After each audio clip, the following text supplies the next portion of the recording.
Welcome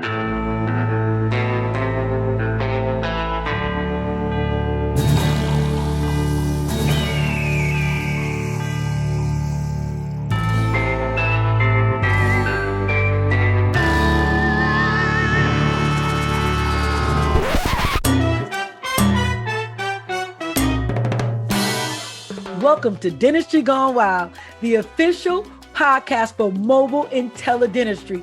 And I'm so excited to be here with my buddy, Melissa Turner, and I'm Sonya Dunbar. Melissa, go ahead, take it away. Yes, your buddy and our other buddy right over here. I think she's this way on my screen. I know, she is everywhere. We'll just leave it at that. So happy to be with you here today, Sonya. So happy to be with those who are listening on another Monday. Here we go. So in dentistry, a strong and beautiful woman is an amazing thing. And we're happy today to have one of these strong and beautiful women here with us. Her name is Holly Ann Mitchell. She is the CEO and founder of Leadwell Network, and she is so much more than that. Holly, how are you? I am so excited to be here, and I am so much more. I was having a conversation with my friend Victoria Peterson, who I met at Jumpstart a few weeks ago, where we came together, and I was telling her that I'm brave, and I'm also a coward, and that I am strong, and I'm also humble and weak and fragile, and that I am enthusiastic and terrified and so much more. And I am so much more. I am so much more than whatever word I want to put on myself today. And I think that that's where I am today, is I'm so much more than what I think I am. And you are too.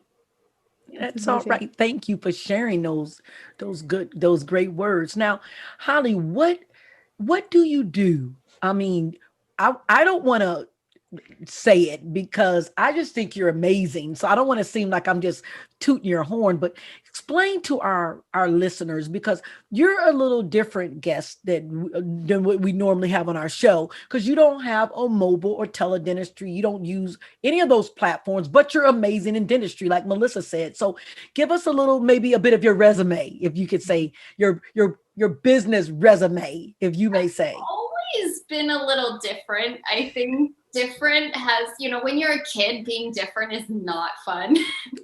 It's not. Trust me, I know. Me too. I think we're all in shared company. I know too. I guess what I do is I use my voice to heal the world. Mm-hmm.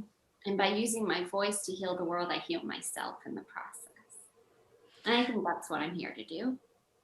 Now, but you also do like consulting for dental practices through that healing. You help team members heal. Exactly, right?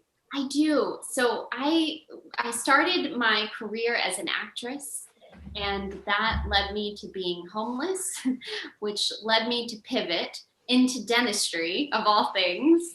So I worked every non-clinical role in a dental practice and went on to become a consultant and a speaker in the dental industry, had a complete crisis of burnout and a crisis of faith, and decided that I needed to heal myself. And it led me down a personal development path that I found my way to hypnosis. And I grew a huge fascination with the brain and why I was having anxiety. And so that work now has found its way back into dentistry. And so I work with teams and helping them reduce burnout and manage their stress, and what I would call a little bit of mental health first aid. That's really good. I like that. I know. I like that. Good Lord, we all need that. Now, Holly, we were able to be in the audience as you were presenting a couple weeks ago, and there was one thing that you said that hit home. You were talking about this burnout and about how our brain works. And one of the things you said that really hit home to me is not necessarily dentistry related, but that children are in a certain brainwave stage from 0 to 7, I think you said, that allows them to be more open. And I can't help but imagine, I'm sure different facts, different other things like that affect us in dentistry, right? So as we talk about healing in dentistry, as we talk about taking 2021 to kind of bounce back and come back from COVID. So Holly, what are some things that dental professionals can take into 2021 to help us heal and bounce back from the COVID shutdown? Well, I think when it comes to mental health first aid, right, there are so many times when you might need this, or a coworker might need it, or a patient might need it. And one thing that has been an experience of mine is going through panic attacks. So I was panic attacks and I were very good friends for a number of years growing up, and learning that it's just your nervous system following a pattern, right? Your nervous system learns this dance, and it's a coping mechanism to keep you safe. And if you can interrupt the pattern, if you can teach your nervous system a new dance move, you'll be able to self-regulate your nervous system through those moments of extreme stress. And right now, the world is not what we knew, and we don't know what's around the corner, and uncertainty brings a lot of anxiety, and it's normal to feel however you need to feel in those moments of uncertainty. But being able to have that mental health first aid and some very simple techniques to interrupt those patterns, I think you can give to anybody in a moment of crisis. That is good. And that's good to know. And I like the idea of mental health first aid because it's so important. And Melissa is this is her lane too. She's all about, as the tooth girl, she's all about the mental and the whole health of the dental professional, because she realizes that when you can if the dental professional's healthy mentally and physically, they can better serve their patients. And that's what it's all about. That collaboration is serving their patients. And I'm excited, Holly, because Melissa and I and a few other people at the last conference we were at, we had the opportunity to experience you allowing us to be able to just for one moment, or for maybe 10 minutes, just kind of relax, let go, and just kind of be in a space where we haven't been before in a while. And it's like a childhood space, that happy space. And that's something that you're going to bring to our guests, hopefully at our conference, if that space is available, along with another nugget that you do, which is sing. You are an amazing singer, but your singing also heals. You kind of incorporate some sort of for lack of words, I'm going to have to use love, which is one of my favorite words, but I think it's overused. So can you elaborate a little bit on your singing and what you could possibly be bringing to our conference? I think love is right, and it's a word that is overused, so it's hard to describe. But I remember my earliest experiences of singing were in the church, and I found it to be my first experience of spirituality, because when you're singing with your heart open and your throat is open as your heart is open, there's something that moves through you. And when you're sharing that with other people, it's like your whole body is buzzing, and I can't even describe it. But that was the first time I felt spirituality, was through my voice, through singing. And now music has come back into my life more recently, through a love, through my bandmate and life mate, Javi. Wait a minute, life mate. Life mate. I love that. That's something new. Melissa, did you know about a life mate here? Didn't know it was life Did you? mate. No.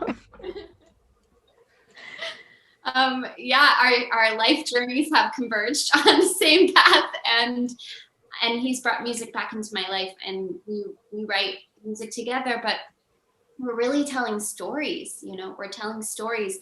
And what's beautiful about a song when you're writing it is you are expressing a moment in time.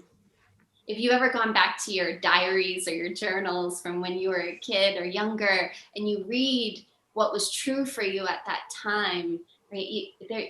There's so much love when I get to have that opportunity. When I read songs I wrote when I was going through a certain challenging time, it's a little bit like time travel. I find it pretty magical. But yeah, thank you for the huge compliment, and I'm happy to share my music, because these are just stories of life and love and what's been true to me.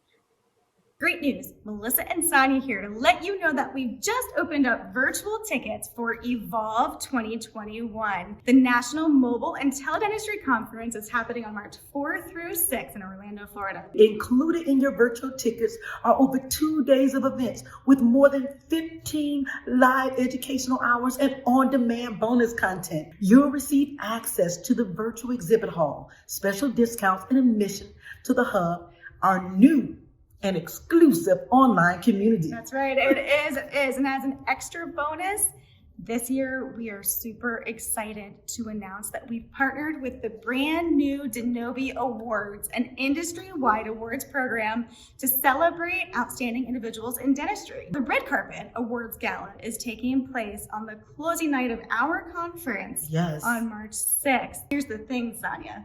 If they buy a ticket to the conference, admission is included in that ticket. Listen, if you bought your ticket, get your outfits together, because this red carpet event is going to be amazing. So hurry and click the link below to reserve your seat for Evolve 2021. We hope to see you there.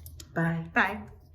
So Holly, take us back to, I know you shared a little bit about your story of getting into dentistry, but what was that pivot? Can you dive in a little bit more about that? And I know for a while you were at a dental practice, but can you give us more of those details and share that story? How I started Leadwell, or how I started working in dentistry? Both. Oh, so we're nosy. So 6 months after I graduated from NYU's Tisch School of the Arts, I ran out of money. And I was paying my rent on my credit cards. And so I moved out of my house, and I moved into, basically I was sleeping on couches from people who were friends and then friends of friends, outstaying my welcome. And yeah, I knew I needed to do something different because I wasn't making money as an actor. And it was a really dark point in my life. But I find that the moments in my life that were the darkest and most challenging have sort of been trampolines for me to fly. It's a phenomenon called post-traumatic growth. And so in that moment, I said, I need to do something else. I don't know what that is. What am I good at? What am I good at? Right? I like people. I'm good at math and science, and I have nice teeth. I'll be a dentist. And my friends were like, are you crazy? Are you crazy? The only thing you've ever wanted to do was musical theater. You always wanted to be on Broadway. You're going to be a dentist. Right. And I called up a bunch of offices and I said, look, you can just bring me in as an intern. I'll work for free. Just train me to do whatever. And so one office took me up on that on the Upper West Side, and I started there for free working the front desk.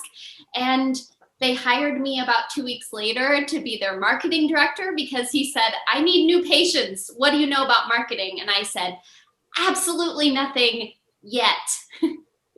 But I will figure it out. And so we grew a lot. We doubled in size in the first year that I was there. And I figured out I didn't want to be a dentist, but that I was really good at helping practices to grow and motivating teams and learning communication skills with patients. And those moments, you don't really know where you're going. At least I didn't at the time, but I found a way to like gather all of these experiences of me being an actor and me being a practice manager and then a hypnotist and a master practitioner in neurolinguistic programming, just following the things that I was curious about, the things that I was hungry for, and then found a way to weave them together in a very strange and rewarding career as a life coach and hypnotist for the dental industry. Well, it's working for you because there you have a large group of people who follow you, who believe in you, and you're helping them. So, it's almost, I believe that what you're supposed to do will find you.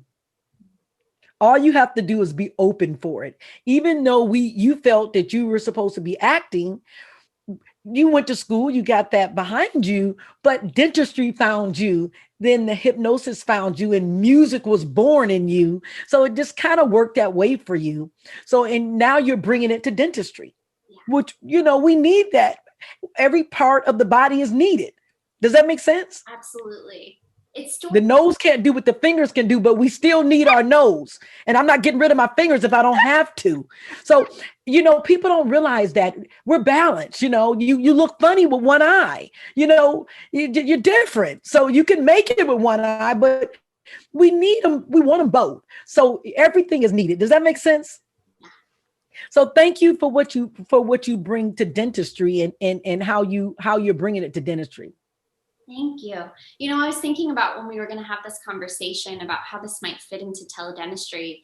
And I think it's important to talk about dental phobia because I think a lot of dentists, those phobic patients, they take a lot of energy to manage. And, sometimes they find them exhausting, demanding, because phobia shows up in a number of ways, not just the person who's crying and shaking in the chair, but the person who's irate, right? The person who feels out of control and they're coming in with an attitude like that's fight. If I ever saw anything, fight or flight, that's a fighter right there.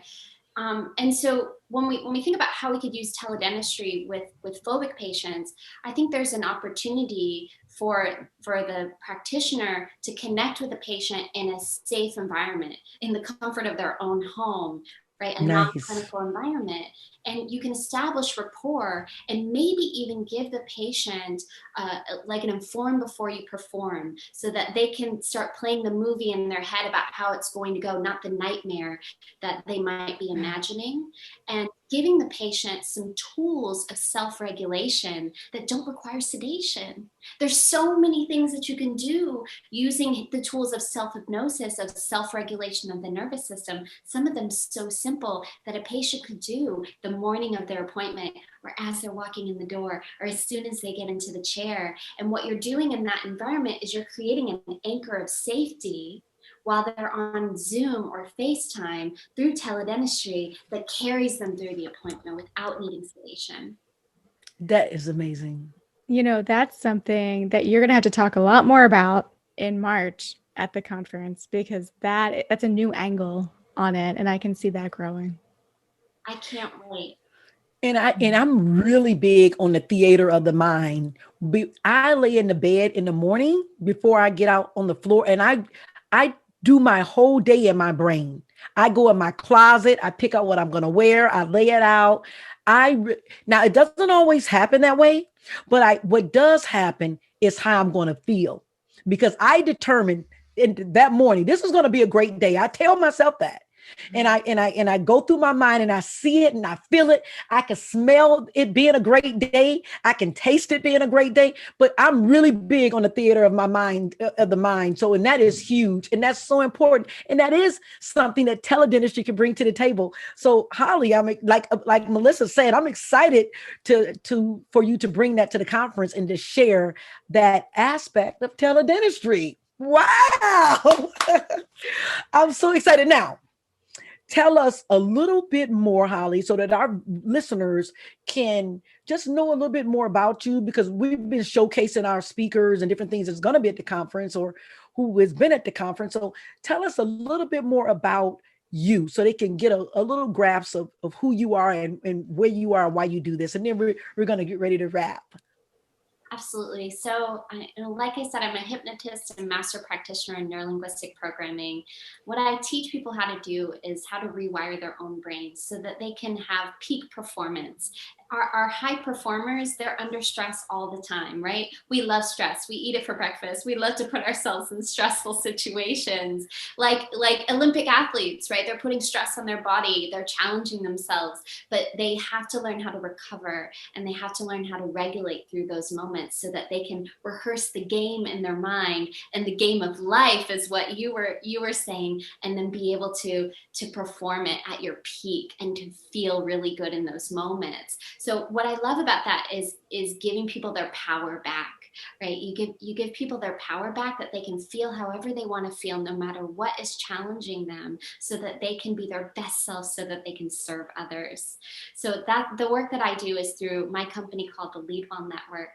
And in 2021, I'm building a wellness community, resources, and specifically mental health resources for the dental industry. So stay tuned. There'll be some interesting things coming down the pipe. And I'm excited to share more at the conference. Well, Melissa, I'll allow you to, if you don't mind, it would be great if you could close for us and tell us a little bit more about the surprise that Holly's going to bring to the conference, and who we partner with toward the end of the conference. So, Holly, we're so thankful that you're going to be with us in March and bringing your healing and hope to both the conference, but also the Denobi Awards. And that's going to be the little surprise showcase of Holly and her bandmate and her boys and her life mate. And so this is going to be a very precious moment. Well, that was a fun episode. Please click like and share, subscribe, and we will see you next week, as always, right in the palm of your hand, in your ear, and we can't wait to spend time with you. Holly, thank you for being here. To your listeners, thank you. To everyone. Thank Bye. you.